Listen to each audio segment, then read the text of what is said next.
ආයිබෝවන් කොහොමද ඔයාලට හුඟක් දවසකින් මට වීඩියෝ එකක් කරන්නත් බැරි වුණා. අපි පුංචි දේවල් ටිකක් බෙදා හදාගමු නේද? ඔව්. අපි දැන් මේ ජීවත් වෙන කාලය තුල අපි මනුෂ්‍ය ආත්මයක් ලබලා මනුෂ්‍ය ජීවිතයක් ලබලා තියෙන මේ වෙලාවේ අපි පුංචි පින්දහම් අපි නම් වැඩිහිටියෝ වශයෙන් කරගන්නවා.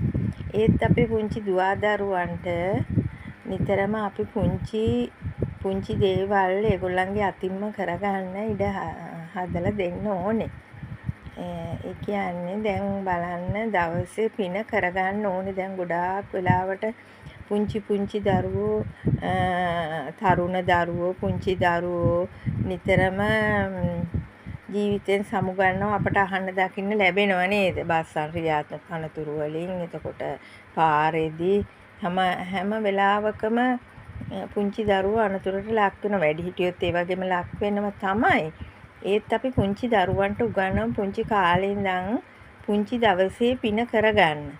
ඒ කියන්නේ තමන් කන බත් එකෙන් බත් පිඩක් කුරුල්ලන්ට සත්තුන්ට කන්න දාන්න ඕනේ.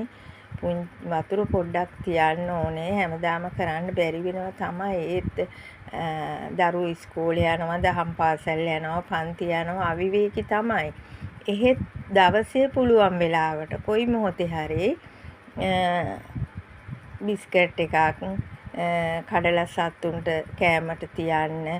එතකොට වතුර ටිකක් තියන්න කුරුල්ලන්ට. එතකොට තමන් කන බත් පිඟානෙන් බත් පිඩක් තියන්න.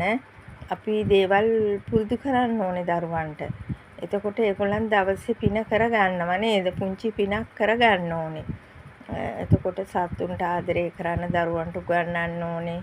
වැඩිහිටියන්ට දෙමාපියන්ට දැන් ඒ ගොඩක් ගුණධර්ම නැහැනේ. අපි දහම් පාසල් වලට නිතර දරුවෝ යොමු කරන්න ඕනේ. දහම් පාසලේ මේ තමයි දරුවෝ ගුණධර්ම ඉගෙන ගන්නෙ නේද?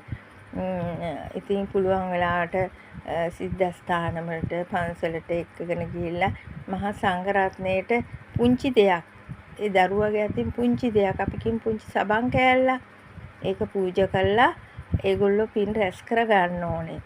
මොකද අපි සංසාරේ කරපු පින් අපට නැති වෙන්න පුළුවන්, ෂේ වෙන්න පුළුවන්. මොකද දවස ගානෙම අපි පින් රැස් කර ගන්න ඕනේ. මෙලවත් පරලවත් දෙකටම අපි දරුවන්ට ඒ දේ පොඩියට උගන්වමු නේද? පුළුවන් විදිහට උගන්වමු. මම හිතනවා ඔගොල්ලොත් මාත් එක්ක මං කියන දේවල් වලට එකඟ වෙයි කියලා.